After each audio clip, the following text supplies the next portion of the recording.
Bueno, muchachos, entonces como les estaba comentando, como les había comentado anteriormente, pues la temática de trabajar durante este módulo es lo que es correspondiente a la historia de la pedagogía y la educación, ¿sí? Primeramente les tengo una pregunta para ustedes. ¿Ustedes saben qué es pedagogía? ¿Tienen conocimiento qué es la pedagogía?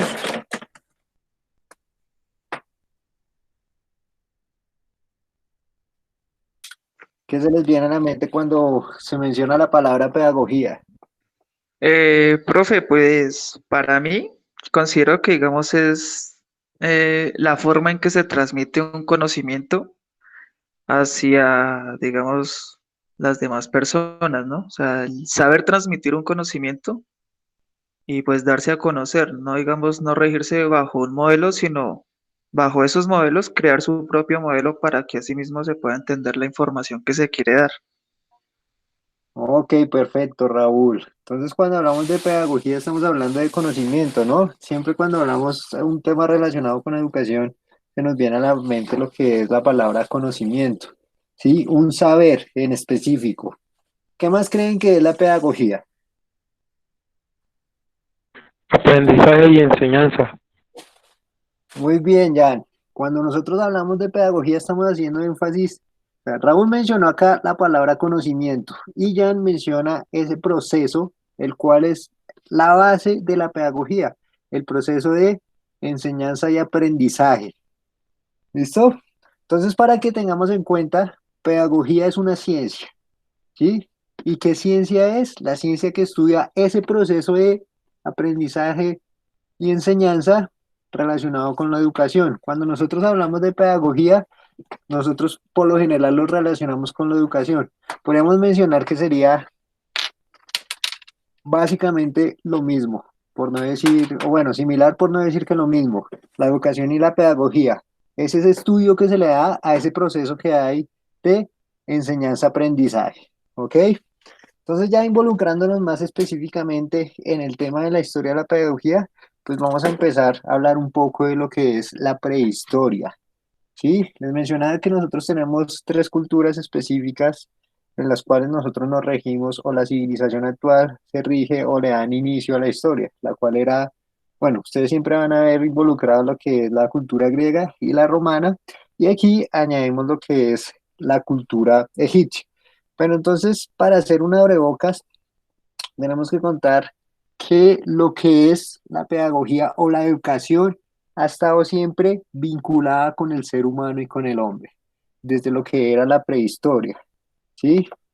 Entonces, la prehistoria, o sea, la educación ha estado vinculada con el ser humano y con el hombre solo por el hecho de que los seres prehistóricos o nuestros antepasados tenían que transmitir ese conocimiento, ¿sí? A a los que vinieran, a sus hijos, por mencionarlo así, para poder subsistir, para poder sobrevivir. Solo el hecho de cazar. Entonces, ahí había ya una transmisión del conocimiento. Ahí ya estamos hablando de educación, ¿sí? Entonces podemos mencionar que lo que es la educación ha estado siempre involucrado en lo que es el ser humano, ¿sí? Tiene un punto de partida en específico. ¿Y cuál es ese punto de partida en específico? Cuando el ser humano pasó de ser nómada a el sedentarismo, ¿sí? Ahí es cuando hay un punto de partida en este proceso de educación, en este proceso de enseñanza-aprendizaje. ¿Por qué razón? Porque ahí es cuando se empiezan a generar las diferentes culturas. Entonces hay que resaltar que cada cultura, independiente cual sea, siempre va a estar relacionada con ese proceso de educación. O sea, si ustedes logran denotar, y lo que vamos a empezar a hablar ahorita, nosotros vamos a hacer énfasis en lo que son las culturas orientales. Nosotros no hacemos énfasis en las culturas occidentales, que es las que nos corresponden a nosotros. Pero independiente de que no se hayan registros, que no hayan registros de cómo era la educación occidental, o sea, por complicado que parezca, ahí también estaba implícito ese proceso educativo, por lo que mencionaba anteriormente. Solo el hecho de que los hombres empezaran o aprendieran a cazar, aprendieran de pronto a pescar, ¿sí? aprendieran a comportarse en una sociedad, ya cuando, como lo estábamos mencionando anteriormente, que llegamos a ese proceso de sedentarismo y empezaran las culturas específicamente, entonces ahí ya se ve lo que es la educación. ¿Listo? Entonces vamos a empezar con lo que es la cultura o la educación en el antiguo Egipto. Como les mencionaba, pues hacemos referencia a las civilizaciones orientales. Entonces ahí hablamos de lo que es principalmente la cultura griega, la cultura romana, el antiguo Egipto. Cabe resaltar también aquí que está implícito lo que es la educación por parte de China, pero no se tienen tampoco, mencionemos así, grandes referencias o grandes alcances para tenerlos tan en cuenta. Ahí se enfocaban mucho más en lo que era el aspecto filosófico. Entonces vamos a empezar con lo que es la educación egipcia. Entonces, ¿quién tenía encargado ese pedacito de Egipto? Yo, profe. Listo, Ángel, entonces cuéntanos qué lograste identificar, qué pudiste sacar de la educación egipcia. Bueno, para empezar, lo que en esa educación, los más importantes eran los sacerdotes, que eran los que transmitían clases a los demás, a las demás escuelas. Ellos, en donde tenían esos lugares de enseñanza, eran en las escuelas de templos y bibliotecas. Ya en cuanto a su sistema pedagógico, era de aprendizaje de memoria y los alumnos, perdón, era aprendizaje de memoria. Y los recursos didácticos, lo que ellos tenían para poder, pues, digamos, tener ese aprendizaje era por texto escrito, ya sea por tablas o papiros. En cuanto a los contenidos, pues, como su merced me mencionó ahorita, era de manera moral y religiosa. También se decía que anteriormente los nobles eran los únicos que tenían educación. Con el tiempo eso se fue generalizando y en ese momento se divide la escuela en la parte elemental y la superior. Y también se decía que los de las familias nobles eran los únicos que tenían clases de natación. En cuanto a la escuela elemental, que se puede decir que es como la baja, por decirlo así, decía que los Sí. estudiantes a los 17 años les enseñaban lectura, escritura y cálculo.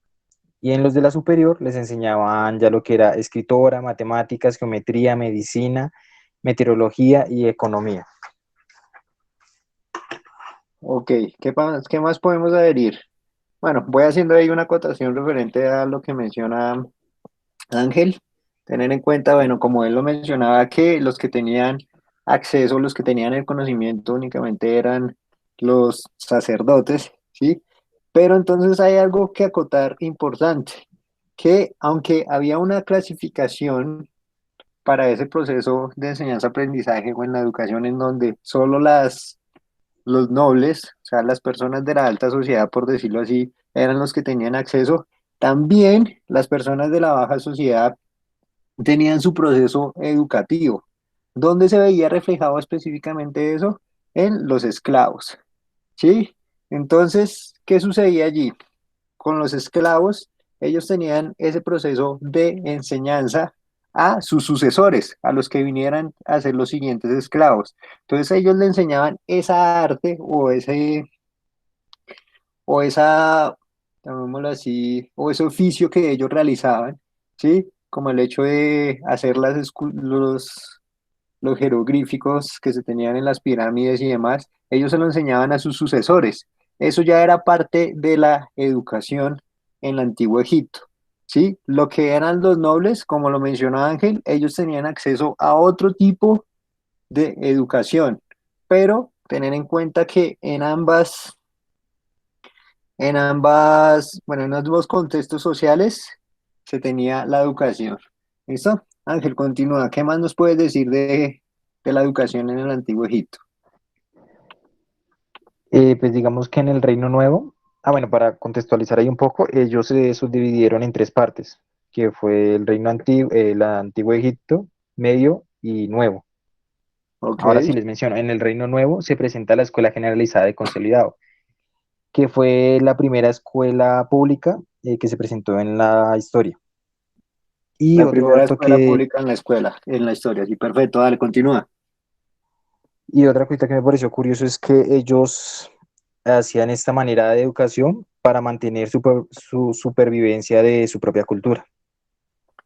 Para mantener la cultura egipcia, para que siguiera en crecimiento. Ajá. Perfecto. Continúa. ¿Algo Y ya, más que pues los demás aportar? datos son como muy, un poquito dispersos, Ok, no mencionan tanto. perfecto, perfecto. Entonces tener importante lo que menciona Ángel, ¿sí? O sea, si nosotros vemos la cultura egipcia y todo lo relacionado con la educación, pues importante lo que menciona acá principalmente. Se hicieron esa primera escuela de carácter público, ¿sí?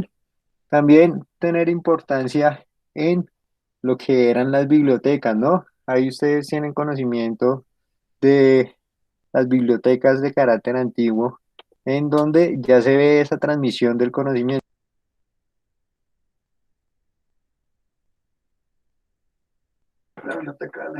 Entonces, si nosotros nos remontamos a la historia, no sé si ustedes conozcan lo que era la Biblioteca de Alejandría, ¿sí?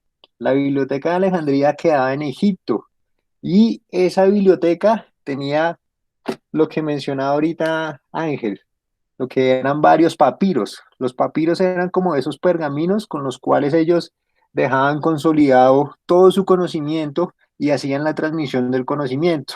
Entonces la Biblioteca de Alejandría tenía esos varios papiros que nos hablan o remontan de la historia previa a esa cultura egipcia, pero ¿qué sucedió con esa biblioteca? Se quemó y ahí se perdió todos esos papiros que mencionaban y entonces por ende no se tiene un gran conocimiento de lo que antecedía a la cultura egipcia en estos aspectos. Entonces también tener en cuenta que la cultura egipcia en el lado pedagógico nos deja grandes ganancias. ¿Por qué? Aparte, digamos, de los estudios que mencionaba Ángel, ahí se ve un gran avance en lo que es la arquitectura, empezando por el hecho de las pirámides. Sí, ahí se veía que ya se estudiaba todo lo que era relacionado con la arquitectura. Ellos tenían énfasis en lo que era la arquitectura y lo que era la astronomía. Hacían mucho énfasis en esos dos puntos.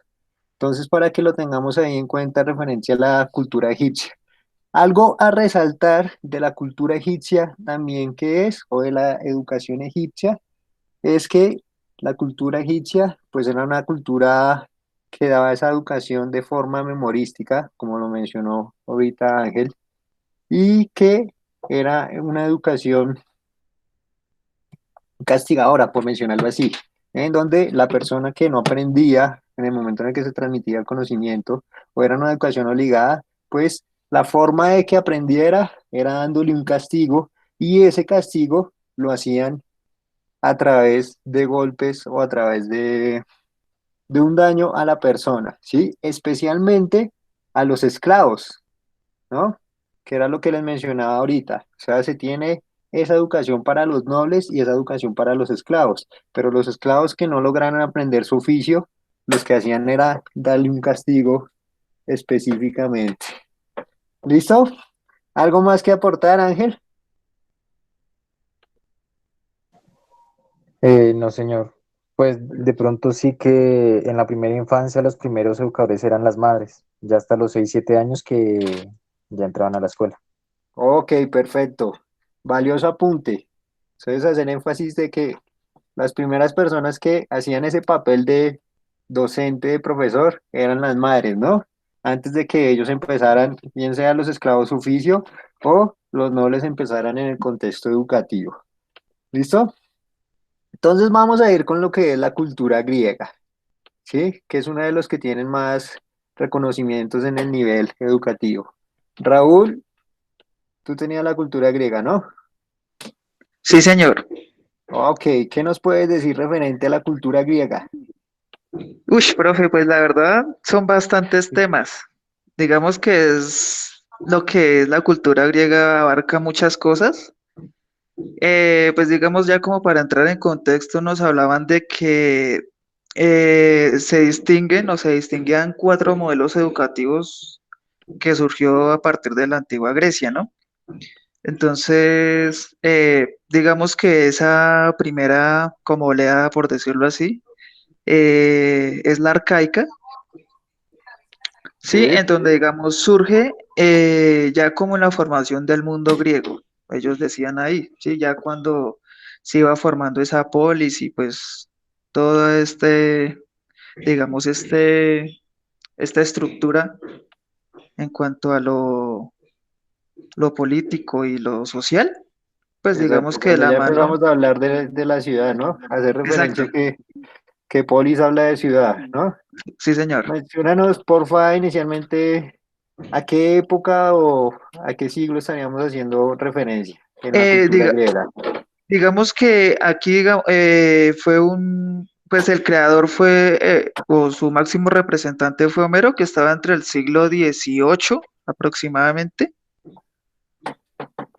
Pues Mm, mm, bueno, igual incluso viene de mucho más antes, ¿no? Pero pues como tal, esa como inclusión, pues la verdad no, es que se me revolvieron unos temas y otros, pero pues sé que es aproximadamente desde el siglo XVIII de ahí hacia abajo. bueno, entonces tener en cuenta que cuando nosotros empezamos a hablar de eh, Grecia, ¿sí? De la cultura griega, nosotros empezamos a hablar desde lo que es el siglo VI antes de Cristo, ¿sí? Entonces ahí ya empezamos con la cultura griega. ¿Listo? Listo, Continúa, profe, por sí. favor, Raúl. Y es que daban unos datos de tanto, digamos, en épocas muy remotas, o sea, desde iniciando hasta cuando pues ya iba llegando a lo que era Roma, pero pues Ok, digamos así. Bueno, como les iba diciendo, su creador fue Homero, pues obviamente pues yo creo que todos hemos escuchado de la Ilíada y pues estos libros exacto. que son tan famosos. Digamos que en este momento de la época establece una armonía entre la educación física corporal y la educación espiritual. Digamos que ellos hacían mucho énfasis en esas dos vertientes, por decirlo así, Ellos de, hablaban de un tipo de educación importante. ¿Cuál era? ¿Recuerdas cómo se llamaba? pues decía que establecía una educación física corporal y una educación espiritual. Perfecto. Entonces aquí cuando nosotros hablamos de esta cultura griega, nosotros nos hacemos referencia a algo que se conoce como la paideia, ¿sí? ¿Y la Sí, señor. paideia qué es? Esa educación, llamémoslo así, esa educación complementaria del ser humano. Sí, esa educación complementaria del ser humano, y como lo está diciendo Raúl, o esa educación integral, qué pena, esa educación integral del ser humano, como lo está diciendo Raúl, en donde no se enfoca únicamente a educar la mente, ni a educar el cuerpo, sino que hay una conexión entre ambos. Es una educación integral entre mente y cuerpo. Mente y cuerpo. ¿Listo? Continúa, Raúl, por favor. Bueno, igual de la mano, pues venían todo lo que era, pues los ejercicios físicos como tal, pero también ellos implementaban algo muy, o sea, hacía mucha énfasis que era en los gestos o en las técnicas que hacían, pues obviamente para esos ejercicios. Eh, Ok, digamos que también de la mano el aprendizaje de un arte o aprender a hacer algo, ¿sí? Ellos no se quedaban solamente con lo físico ni lo técnico, sino que además inclusionaban en aprender a hacer un arte, sea la música o sea la pintura. Para ellos, digamos, era como un complemento para el ser como tal. exacto. Digamos, ahí podemos, qué pena te interrumpo ahí, Raúl. Ahí podemos mencionar a tres grandes pensadores de ese tiempo, a tres grandes, bueno, si lo quieren llamar filósofos, que sería Sócrates, Platón y Aristóteles, ¿sí? En los cuales, pues, fueron los que impulsaron, podríamos mencionarlo así, ese contexto pedagógico. Y se hacía énfasis en esos tres aspectos que acaba de mencionar Raúl, ¿no?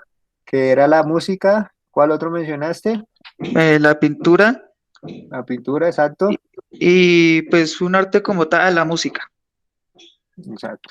Listo, aparte de lo que es la música y la pintura, también empezaron a hacer énfasis en lo que era la literatura y la filosofía, ¿sí? Más específicamente lo que era Platón y Aristóteles empezaron a hacer énfasis en esos puntos. ¿Listo? Continúa, Raúl.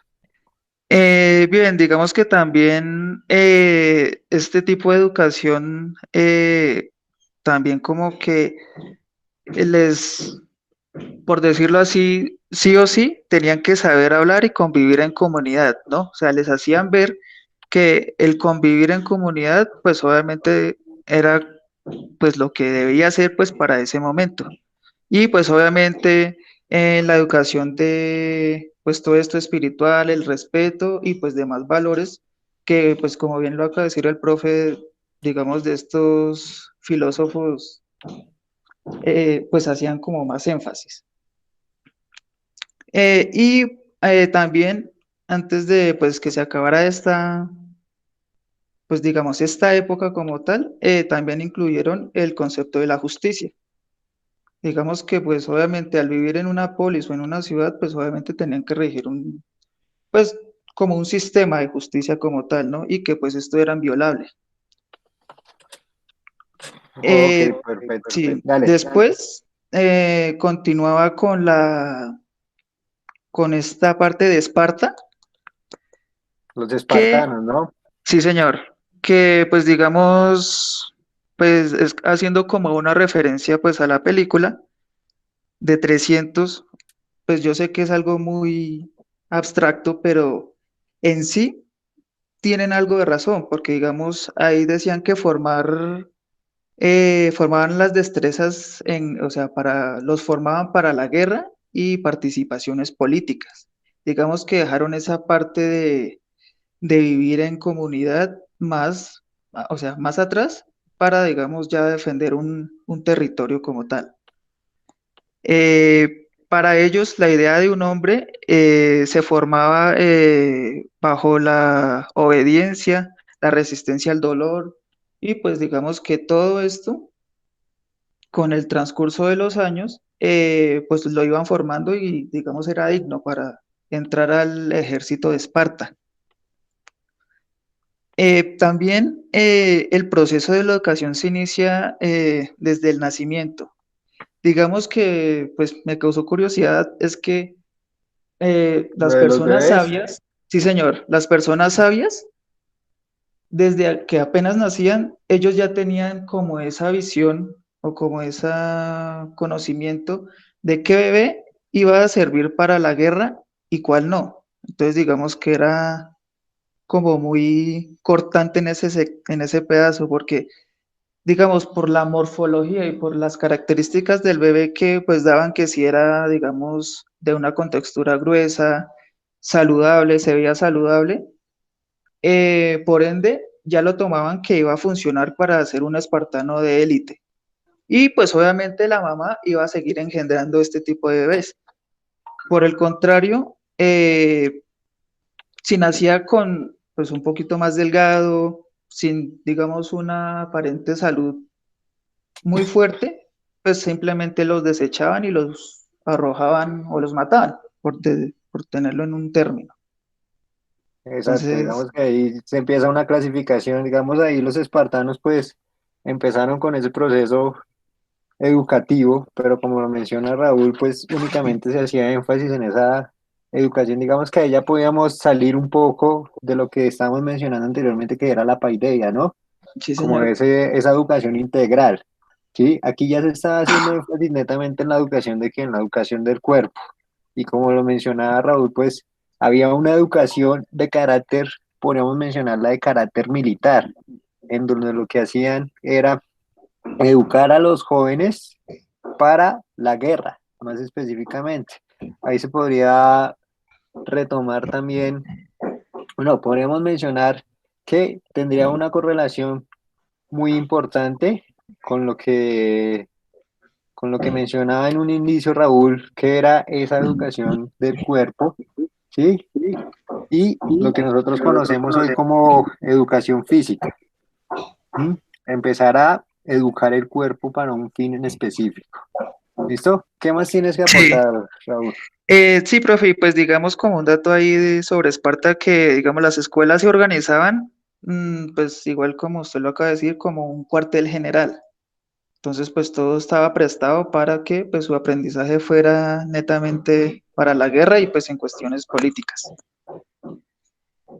Ya, digamos, después pasa lo que es Atenas y pues digamos que aquí es todo como lo contrario a Esparta, porque en Atenas la educación era cívica y todo iba como hacia el respeto hacia las leyes, hacia todo este tipo de situaciones de igual de polis y pues todo lo que lo formaba tenía que sí o sí ser respetado. Su formación era en cuanto a la moralidad y espiritual, pues obviamente para vivir en una sociedad como tal y para servir a la sociedad. En Exacto. este otro pedazo, pues también decía que su educación también iba formada hacia la gimnasia o a educación gimnástica para embellecer el cuerpo, para obviamente temas militares y pues obviamente también para la parte psicológica, nombraban ahí. Sí, tener en cuenta ahí, Raúl, que lo que nosotros conocemos como gimnasia tiene sus indicios en lo que es Grecia, ¿no? Entonces en Grecia es cuando se le empieza a dar, o a Grecia le demos todo lo relacionado con el deporte, ¿no? Si ustedes tienen Sí, conocimiento, pues en Grecia, exactamente en la ciudad de Olimpia es donde nacen las Olimpiadas. Y cuando nosotros hablamos de gimnasia, no sé si sepan, pues hace referencia a la palabra gimnos. ¿Tienen conocimiento de qué significa gimnos? El griego gimnos. no, profe, No. ese sí no. Listo, entonces para que tengan un poco de acercamiento, cuando nosotros hablamos de gimnos, hacemos referencia a desnudez. Sí, para los griegos gimnos era ¿A qué, desnudo. ¿Por qué profe? razón? Que gimnos es desnudez en griego, ¿sí? Mm. Para los griegos es desnudez. ¿Y por qué razón empezó ahí el término la gimnasia? Porque las personas que en ese momento pues hacían práctica de algún deporte o alguna actividad física, lo hacían totalmente desnudos, que es donde empieza a hacer todo lo relacionado con la educación física. También allá mismo en Grecia, que leemos bastante por el lado del deporte, pues se empieza como con ese factor de el atleta profesional. ¿Por qué razón? Porque las personas que eran escogidas para ser deportistas o en ese caso para ser gimnastas, únicamente se dedicaban a esa profesión, ¿sí? La profesión de ellos era hacer ejercicio, hacer deporte, competir en lo que eran las Olimpiadas para así lograr ganar. ¿M? Y se decía que estas personas que competían en esas Olimpiadas, si lograban ganar, eran aquellas personas que eran escogidas por los dioses netamente para esa profesión. ¿Listo? ¿Tienes algo más que mencionar, Raúl? Sí, profe, pues la última, digamos, como tipo de educación que fue, o sea, se llamaba Enquinclius, pues la verdad no, o sea, no pude como absorber bien ese tema, pero pues lo que decía ahí es los temas, o sea, los puntos más importantes es que, digamos, surgió a partir de la conquista de Alejandro Magno y pues obviamente como la expansión de todo su territorio, ¿sí?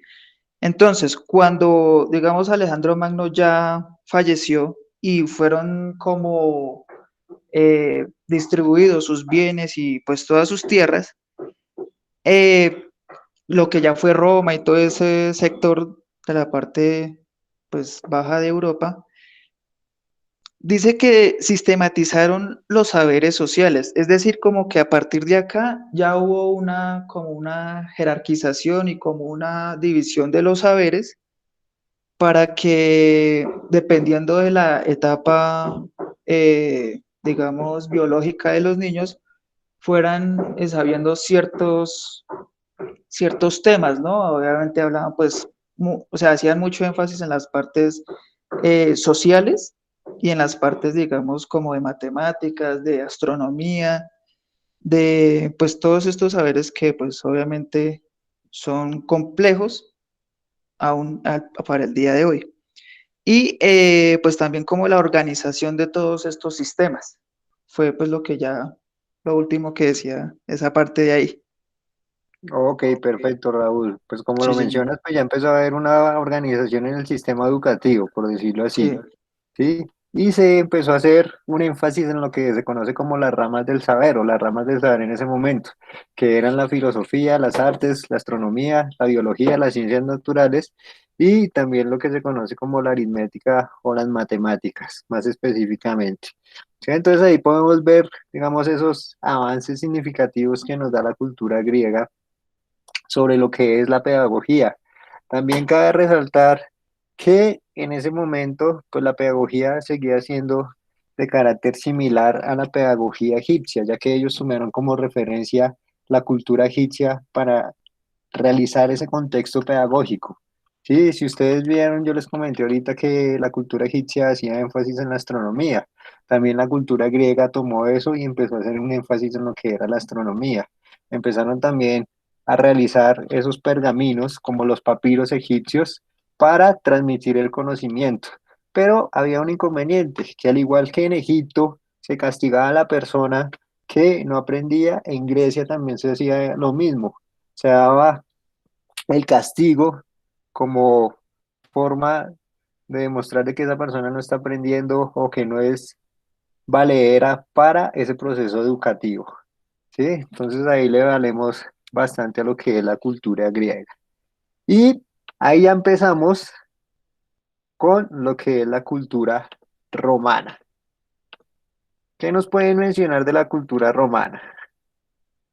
Entonces, Jan, no, Brian, ¿qué pueden Eh, mencionar de la cultura romana? Dale, sí, profe, voy yo.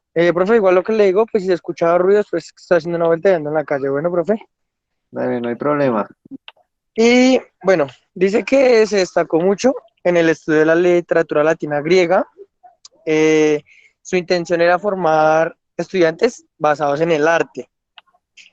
Tuvo tres etapas de educación en Roma. Era la época primitiva, la época romana republicana y la pedagogía romana, la cual, pues la época primitiva era basada en la educación en el hogar, que era dada por los padres y se les ponían labores como, digamos, de campo, como el cuidado de animales y todo esto.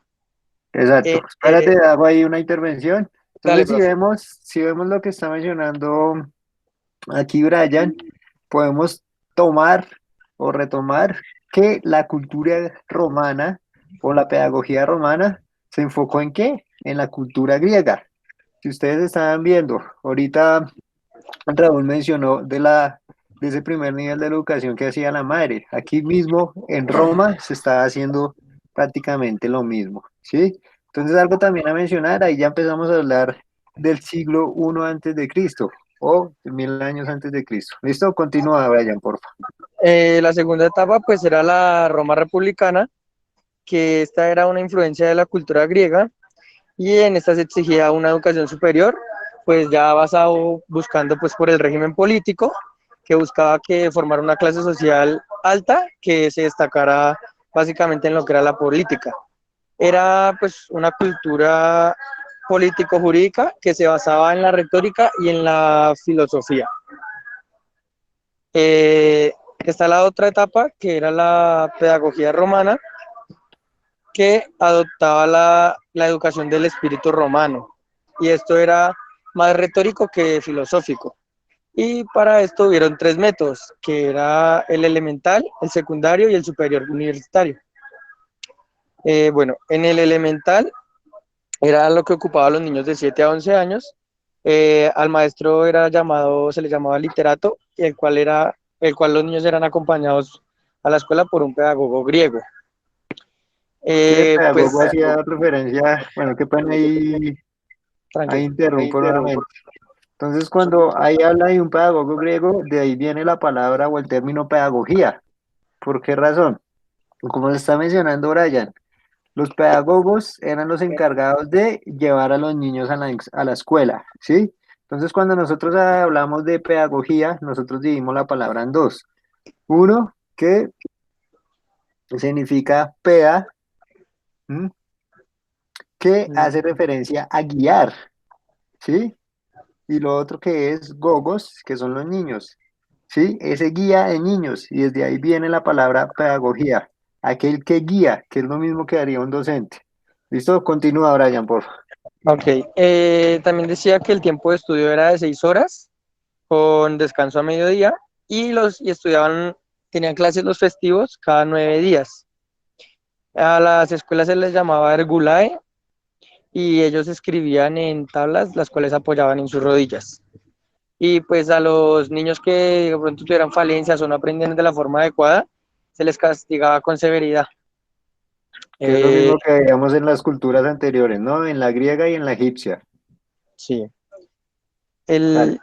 Ahora, el medio secundario era para la clase rica o los privilegiados. A ellos se les daba la gramática entre los 11 a los 17 años, eh, buscaban un dominio de la lengua y se basaban mucho en la lectura de autores clásicos y griegos. También se les enseñaba geografía, mitología física, entre otras. Y ya pues la tercera etapa, que era el superior universitario, iba desde los 17 a los 20 años. Eso era en una escuela retórica, la cual buscaba hacer eso pues en forma o en crear que los estudiantes se formaran para discurso. Entonces era como declamación, que eran discursos históricos, eso se llamaba suasoria, y que se dividía en eso, en discursos históricos, controversae, que era discusión entre dos escolares que defienden tipos de diferentes puntos de vista, y ya, pues digamos, dos personas referentes a esta época eran Quintiliano, que se preocupaba de cómo enseñar sin dejar llegar a los niños a la monotonía, y él buscaba dar tiempos de descanso y variar las actividades para que no fuera como, digamos, como tan tedioso las clases. Estaba Marco Tulio Cicerón, que fue el que fundó la ciencia del derecho y cultivó en las escuelas de Roma la filosofía. Y este le dio mucha importancia a lo que era la educación doméstica. Ok, perfecto. Entonces ahí ya como podemos ver, pues Roma también fue influente específicamente. Importante lo que mencionaba ahorita Brian, ¿sí? Que ahí empezamos a ver lo que es relacionado con el derecho. Y también la política era un factor muy fundamental, que era lo que estaba mencionando ahorita Brian, que ellos tenían que hacer el discurso como tal en oratoria, ¿no? O sea, lo tenían que hacer, por decirlo así, en verso específicamente. Entonces Roma también tuvo un aporte significativo a todo el contexto pedagógico, ¿sí? Y ahí pues, como lo había mencionado Brian, ellos empezaron a estudiar la lengua del latín, ¿sí? A estudiar lo que es latín. Básicamente ellos mencionaban que ellos tenían que ser bilingües, ¿sí?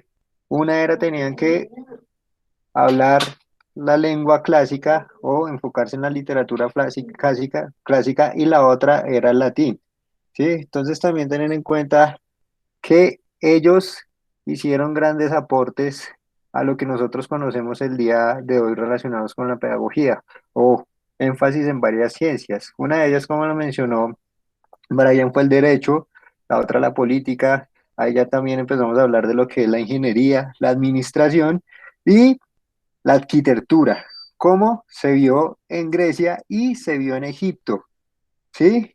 Uno de los ejemplos, pues, más representativos, podemos verlo en lo que es el Coliseo romano, ¿no?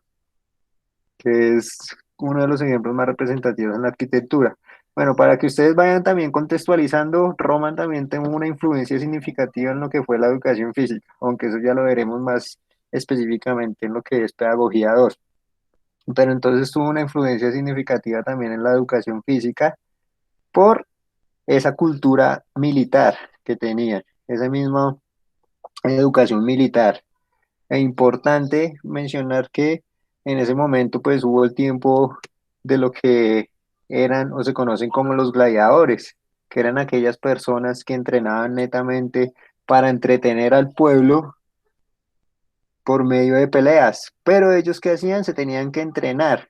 O sea, estaba esa cultura de educación física en el entrenamiento para una entretención, independiente de que les causara la muerte. ¿Listo? ¿Algo más que decir, Brian? No, no, nada más, profe. Ok, perfecto. ¿Listo?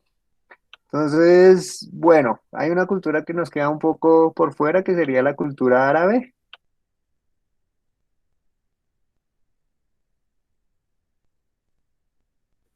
Sí, la cultura árabe que tendría una fuerte influencia en lo que es la aritmética o las matemáticas, ¿no? Entonces ahí para que hacer una acotación. ¿Listo? Entonces ya vimos los que eran las tres culturas representativas en el inicio de la pedagogía, lo que es la egipcia, la romana y la griega, que serían el inicio de todo lo que nosotros conocemos o el inicio de nuestra civilización actual. Bien, vamos entonces con lo que es la educación en la Edad Media. ¿Qué podemos mencionar de la educación en la Edad Media? Bueno, Nicolás? em, en la Edad Media es bueno uno, ahí dice del pensamiento medieval, ya que acá es el teocentrismo el principal, sí, digamos, em, bueno, lo principal en la Edad Media, que es el Dios es el centro de todo.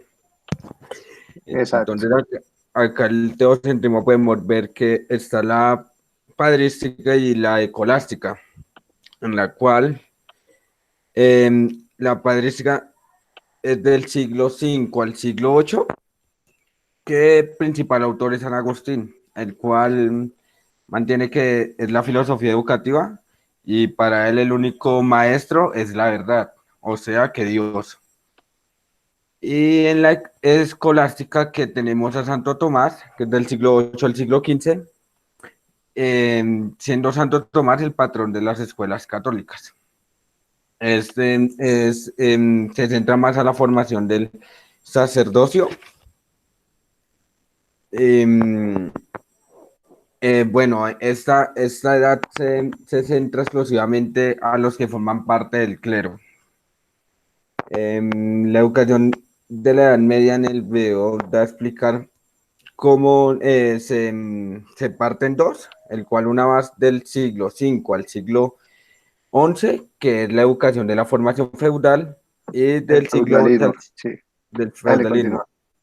y del siglo XI al siglo XIV, que es ya la educación en el apogeo del feudalismo. Bueno, en la educación de la formación feudal, la iglesia es lo más poderoso, tiene la hegemonía política, la económica y la social. Em, Aparece la educación guerrera, que es cuando es la caída del Imperio Romano. Los bárbaros sustituyen la formación clásica por esta. Carlomagno es un principal, que es el que reorganizó la educación y la centró a que sea educación obligatoria para, digamos, todos los jóvenes en este tiempo. Encontramos también la educación cristiana, el cual es centrada en los valores y la catequesis. La catequesis da para la creación de las escuelas, de las escuelas, sí, de las escuelas cristianas. Llegan a que las escuelas fundan escuelas religiosas en los monasterios, donde los monasterios entendemos que es la de los monjes, y se centra mucho que los padres llegan a meter a sus hijos de por vida a estos monasterios. Algo principal es la aparición del quadrivium y del trivium. El quadrivium que son la aritmética, la música, la astrología y la geometría, y el trivium, que es la gramática, la dialéctica y la retórica. Mm. Ya en la siguiente parte, que ya es la educación del apogeo feudalismo, se ve la educación gremial, que es la orientación a la industria y a lo comercial, y la educación caballeresca, que es volver a los jóvenes a expertos en armas para proteger a los débiles y fieles al clero y a la iglesia y a Dios. Estos principalmente los enseñaban a ser buenos, a cabalgar, a jugar al ajedrez, a luchar, tirar al arco, cazar y nadar. Y ya, creo que eso está ahí.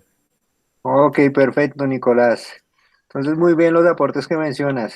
Entonces, es importante hacer referencia a que lo que es la educación en la Edad Media, o mencionar que la Edad Media, como lo dijo Nicolás, empieza con la caída del Imperio Romano. Hasta ahí llega Roma específicamente. ¿Sí? ¿Y qué hace la Edad Media? Como lo estaba mencionando ahorita Nicolás, se vuelve teocentrista, en donde Dios es el centro de todo. Entonces la educación se encamina hacia dónde? Hacia Dios, específicamente. La educación se encamina hacia Dios. Entonces ahí mencionaba Nicolás que empezamos desde el siglo VII específicamente, y está lo que es la época feudal. Entonces ahí podríamos decir, aparte de lo que mencionó Nicolás, que la educación se empezó a dividir en dos aspectos. Uno, que era la educación enfocada en la religiosidad o en la religión, y la otra que era la educación enfocada en la ciencia, ¿sí?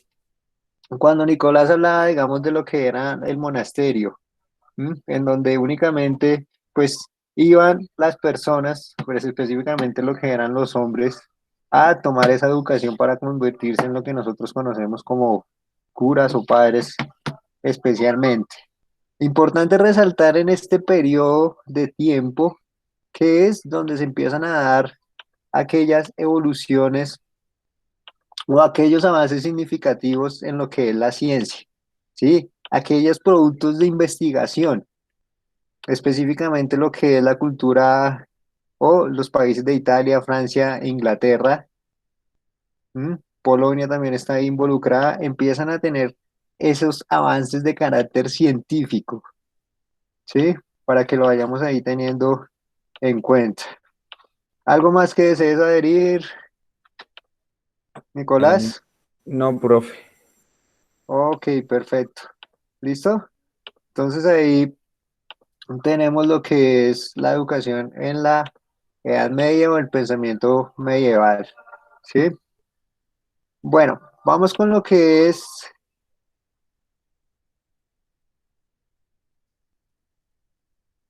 el Renacimiento. Perfecto. Listo, profe. Eh, el pensamiento pedagógico renacentista es una cultura grecorromana que inicia a partir del siglo XIV. En este Exacto. siglo se crea la imprenta, la cual genera una gran revolución en el ámbito de la escritura. También se crea la brújula, además de la teoría helicentrista de Nicolás Copérnico. Se crea una nueva idea de guerra por el desarrollo y, y la llegada de la pólvora. Hay nuevos, hay nuevos, digamos, hay unos personajes que llegan a esta época aportándole a la pedagogía, que uno de ellos es Victorino de Feritre, que nace en 1378 y muere en 1446. Este da la idea y crea la Casa Yocosa, que es una casa alegre, que lo que trata es de, de generar la educación a partir de la individualidad y del autogobierno. Esta casa alegre se dice que era una casa alegre porque todas las actividades eran lúdicas. Otro personaje es Enasmo de Siberio, que nace en 1467 y muere en 1936, que con su elogio crea el elogio de la locura. Creo que eso es un libro o una escritura, no sé bien, que con esto trata de investir el oscurantismo. Un personaje, Juan Luis Vives, que nace en 1492 y muere en 1540, que crea un método inductivo de la investigación y propone por primera vez que a los profesores se les remunere o se les pague por su labor. Otro es Michel de Montiel, que es un crítico de la disciplina escolástica. Como lo mencionaron en la época anterior, eh, todo estaba basado en Dios, pero acá llega la política y toma la educación como medio de protesta, y el Estado coge la educación para tomar las riendas. En 1483, Martín Lutero, que es su fecha de nacimiento, crea una reforma de protesta que fue la primera gran revolución burguesa. Pero la Iglesia, para contrarrestar esto, crea el Concilio de Trento en 1543 y en 1542 crea la Inquisición. Aparecen también, ¿no?, unos jesuitas que con una educación completa, que crean un club o una escuela que se llama Radioactive Induction Studium, que su estudio completo proporcionaba el latín, el griego, la filosofía y la teología. Los medios que usaban para esta enseñanza eran las lecciones, los debates, la memorización, la expresión y la imitación. El fundador de esto fue Ignacio Oyala, que nació en 1591 y murió en 1556. Lo que buscaban con esta educación era independencia personal y que no se aislaran del Dios. Ok, perfecto, Jan. Entonces, tener en cuenta, complementando lo que acaba de mencionar Pablo, Jan Pablo, importante que ahí en lo que se conoce como el Renacimiento, sí, primeramente pues se le conoce como el Renacimiento porque, como lo mencionó Pablo, pues se sale de esa época del oscurantismo y se deja también lo que es la Edad Media, en donde ya no se enfoca, ya no estamos enfocados en Dios, en el teocentrismo, sino empieza lo que se conoce como el humanismo, en donde ya nos empezamos a enfocar en nosotros mismos, en el ser humano, ¿sí? Entonces, para que lo tengamos allí en cuenta. Importante lo que mencionaba Pablo, que aquí en el Renacimiento, que empezó en el siglo XIV, ahí ya hay algo muy importante que es la imprenta. La imprenta es una evolución o un descubrimiento científico de carácter importante, ya que eso le da mucha más calidad a lo que es la pedagogía, ¿sí? Digamos que fue un descubrimiento revolucionario en ese momento. Entonces, para que lo tengamos también allí en cuenta. Y por ende, pues a raíz de eso, y que se empezó a hacer énfasis en el humanismo. Entonces se empezaron a tener muchos más avances de carácter científicos y avances de carácter tecnológicos, pues uno de ellos, como se mencionó, pues es la imprenta. Lo otro importante es que en esa época es cuando se da el descubrimiento de América. ¿Por qué razón? Porque aparte de esos avances científicos y tecnológicos, se empezó a trabajar en lo que era el cálculo y por medio del cálculo nos vimos involucrados en los que eran las vías marítimas y por ende pues descubrieron o se hubo el descubrimiento de lo que es América. ¿Listo? ¿Algo más que adherir, Pablo?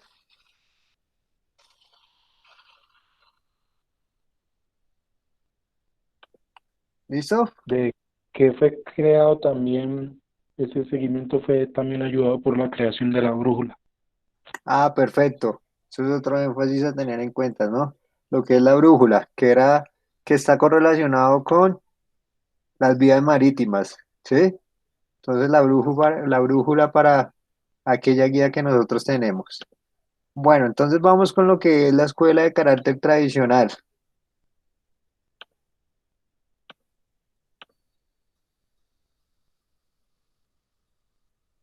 Víctor, te escuchamos.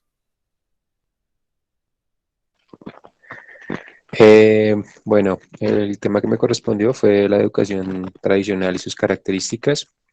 También es definida como enciclopedista o intelectualista. comienza en el siglo XVII y esta es distribuida al mundo mediante la construcción de escuelas públicas en América y en Europa. Y son regidas bajo la doctrina del ideal político liberal. Las instituciones toman un valor debido a que permite que las personas de diferentes clases sociales accedan a estas instituciones y tienen como fin o buscan una construcción de una nueva nación mediante el desarrollo de la pedagogía. Las escuelas son principales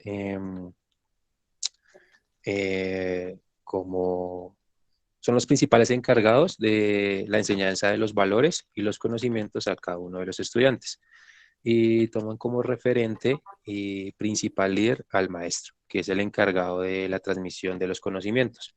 Pero la deficiencia que muestra es que tiene pocas, o su principal característica mejor es que tiene pocas herramientas que aplican la memorización y solo van en busca de un resultado. Los estudiantes no tienen la oportunidad ni de analizar ni de hacer un razonamiento acerca de los temas que se les está planteando. Entonces, la información simplemente es distribuida por el maestro y es memorizada por los estudiantes. También habla que cuenta con tres principales características, que es el magistracentrismo, que habla sobre los maestros. Ellos son los encargados de liderar y guiar a los estudiantes. Y son los encargados de tomar los conocimientos, organizarlos y comunicarlos. Y toman como parte fundamental la disciplina y los castigos. Otra característica principal es el enciclopedismo, es donde organizan toda la información y nada puede salir de esa organización. Y por último, otra característica es el verbalismo y la pasividad. Es el método de enseñanza igual para todos los estudiantes y son solo los estudiantes encargados de acatar las normas en un sistema rígido y poco dinámico.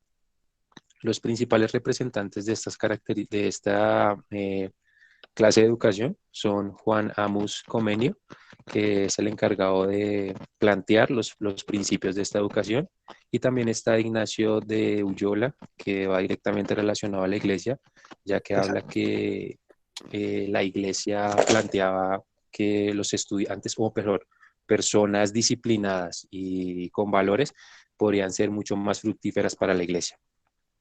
Y por último, habla también como una serie de procesos donde se entra al profesor y el alumno, y como les decía, el profesor es el medio de comunicación del saber, no hay nada a partir, no hay nada fuera de eso, y el alumno simplemente recibe el conocimiento y lo memoriza. Exactamente, Víctor. Entonces es importante tener en cuenta acá los dos autores que mencionó Víctor, ¿no? Que es Comenius y San Ignacio de Loyola. Y Entonces, Ulloa. eso, de Ullola, exacto.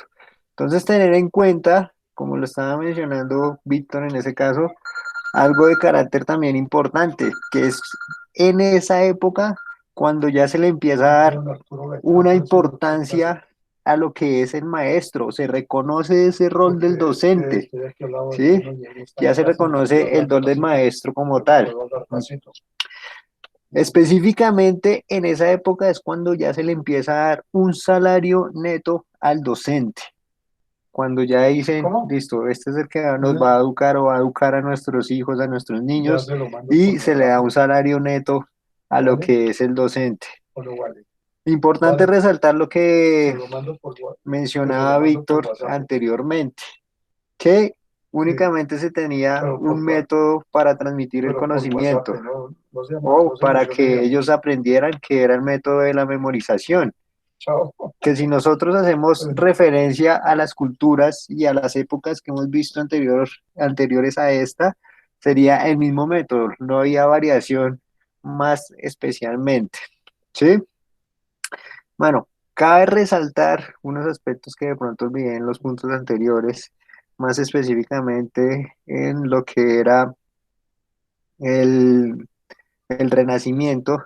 Ahí es cuando empezamos a tener también las primeras universidades a nivel global, ¿sí? Y esta época de lo que es la pedagogía de carácter tradicional se ve enfocada o tiene una gran amplitud por medio de lo que es la revolución industrial. Ahí empieza lo que es conocido como la revolución industrial. ¿Y qué es lo que sucede con la revolución industrial? Que ya se le enseña a la persona a hacer un arte o un oficio de carácter específico, que es como lo que estábamos viendo en el antiguo egipcio. Pero acá ya enfocado a que usted va a manejar una maquinaria, que es lo que de pronto se puede ver hoy en día, ¿no? O sea, muchas personas estudian para manejar una máquina de carácter específico. ¿Ok? ¿Algo más que adherir, Víctor? No, profe, eso es todo. Ok, perfecto. Entonces, bueno, ahí ya estuvimos viendo. ¿Me recuerdas a partir de qué siglo, a partir de qué siglo es que empezamos a ver la pedagogía tradicional? Siglo XVII, profe. Exacto. Estábamos enfocados en lo que es el siglo XVII al siglo XVIII. Ya después de lo que es la pedagogía tradicional, empezamos con lo que se conoce como la pedagogía moderna, después del siglo XVIII. Cuando nosotros empezamos a hablar en pedagogía moderna, que creo que aquí ya finalizamos con los que tenían video exactamente, entonces aquí hacemos un gran énfasis que es básicamente lo que nosotros ya estamos conociendo como la pedagogía actual, ¿sí? Sin renombrarla netamente como pedagogía actual. ¿Qué sucede en la pedagogía moderna a partir de ese siglo XVIII? Ya, bueno, como se había visto anteriormente, ya se le da un papel neto al profesor, ¿sí?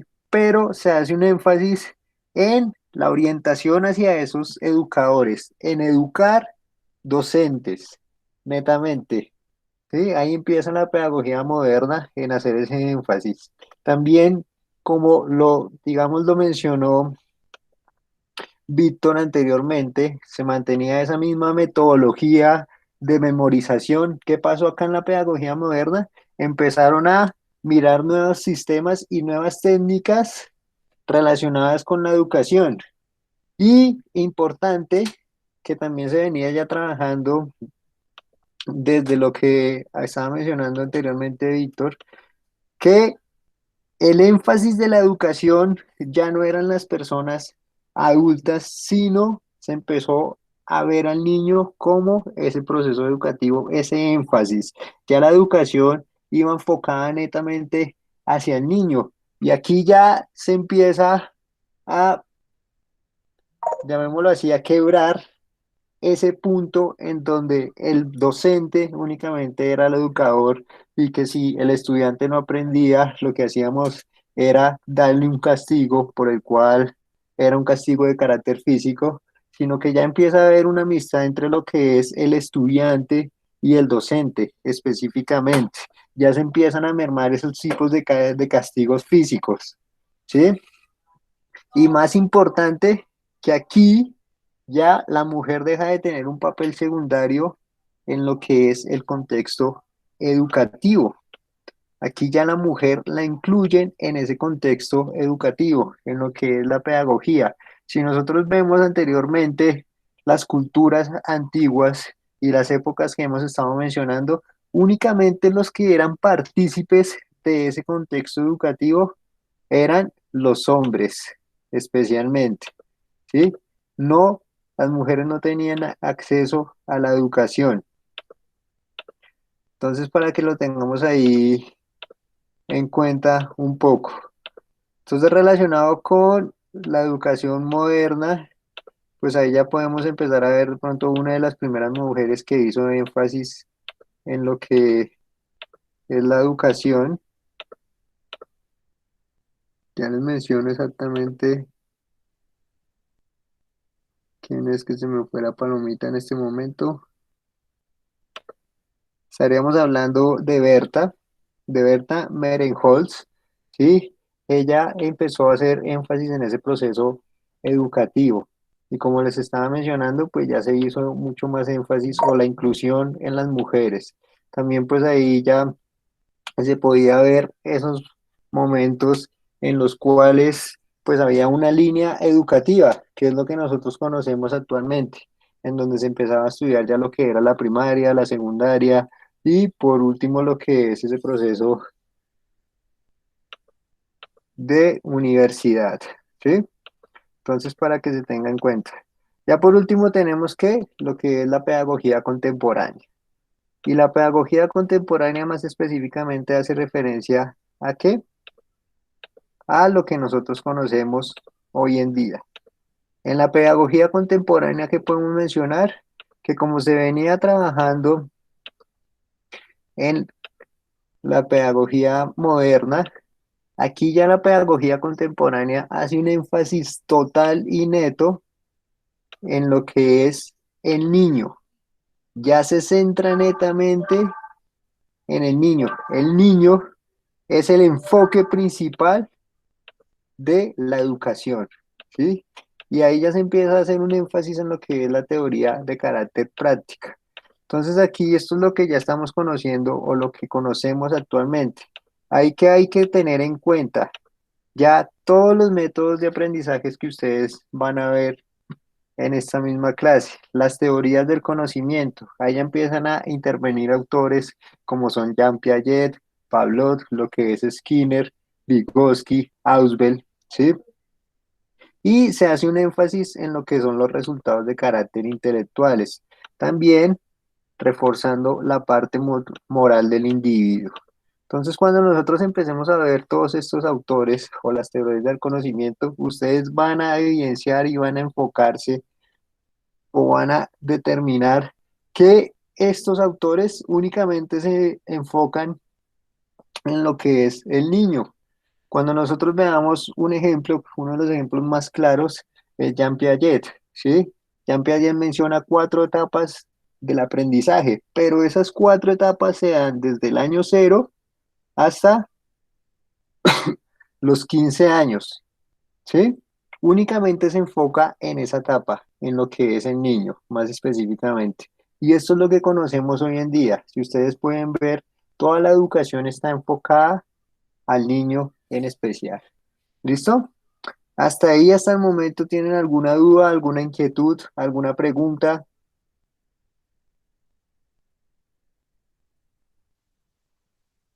Ninguna, profe.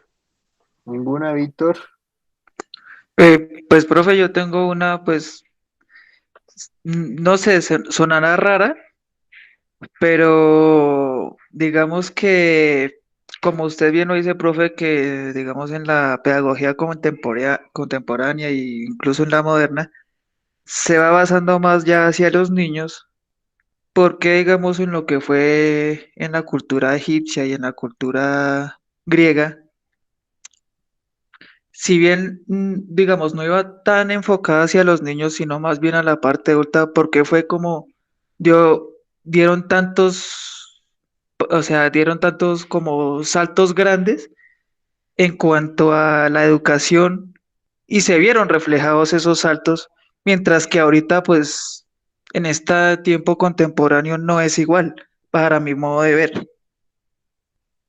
Listo, referente a lo que menciona Raúl, pues hay que tener en cuenta que, bueno, hablamos de ese tipo de civilizaciones y qué sucede que, pues primero que ya no habían en ese momento tantos avances científicos como lo pueden ver ahorita, ¿sí? Bueno, ahorita como lo estábamos mencionando, pues hacemos énfasis en lo que es la educación del niño, ¿m? Pero, ¿qué sucedía en las civilizaciones antiguas? Que cada avance era un avance de carácter significativo, ¿sí? O sea, nada más lo que sucedió con la invención de la imprenta. Fue un avance de carácter muy significativo para lo que conocemos el día de hoy. O lo que estábamos hablando de el Renacimiento, que empiezan también el Renacimiento no, sino la educación moderna. Estamos hablando de que empieza a verse en, bueno, las líneas marítimas para hacer los viajes en barco y demás. Entonces, los avances en ese momento se veían mucho más de carácter significativo que lo que se pueden ver en este momento, ¿sí? Ahorita si nosotros hacemos una comparación entre lo que es Grecia, Egipto y Roma y lo que nosotros vivimos el día de hoy, nada más ustedes vean lo que ya se le exige a un estudiante en este momento, ¿sí? Solo el hecho de saber leer. Antiguamente, pues una persona que no supiera leer era analfabeta y no había ningún inconveniente. Ahora, todas las personas tienen que saber leer. O sea, un niño a la edad de 7 años ya tiene que leer perfectamente, se le enseña a hablar un segundo idioma desde un inicio, tienen conocimiento en lo que es todo lo relacionado la matemática, el español, ¿sí? Y empiezan con ese proceso investigativo, cosa que no sucedía anteriormente porque era cuando se estaba dando el descubrimiento de todas esas ciencias y ese avance. Por eso es que fue tan significativo, porque gracias a ellos pues es que tenemos en este momento todas las ciencias que aplicamos. Y ahorita si ustedes ven pues los avances que se hacen actualmente ya no son de carácter tan significativo porque salen muchas cosas y las investigaciones que se están realizando, pues, aunque son bastantes, ya no dan tanta cavidad como era anteriormente. No sé si ahí respondí la pregunta, Raúl. Sí, profe, sí, sí, digamos que pues ahí se acerca mucho pues a lo que pues más o menos tenía pensado que podría ser. Entonces, sí, profe, gracias. Ok, perfecto. Bueno, de pronto un aspecto que se me olvidó mencionarles fue relacionado con la pedagogía moderna, en donde en la pedagogía moderna pues ya se dio como esa cavidad a que la educación fuera apta para todo el mundo y que la educación debería de ser gratuita, ¿sí? Aparte de la inclusión de la mujer, allá en la pedagogía moderna, la educación en todo el mundo, bueno, llamémoslo no en todo el mundo, especialmente en Europa, ¿sí? Que después llegaría acá a América, ya empezó a ser de carácter gratuita, o sea, todos los niveles sociales, socioeconómicos, tenían ya derecho a la educación, no como lo veíamos antiguamente, que únicamente los nobles tenían ese derecho a la educación y las clases sociales más bajas, pues tenían que tomar otro tipo de educación. ¿Ok? ¿Alguna otra, alguna otra inquietud, alguna otra pregunta? Profe. ¿Ninguna? No, señor. Listo. Referente a la No, actividad que tienen que realizar, ¿tienen dudas, inquietudes? sí que hay que hacer.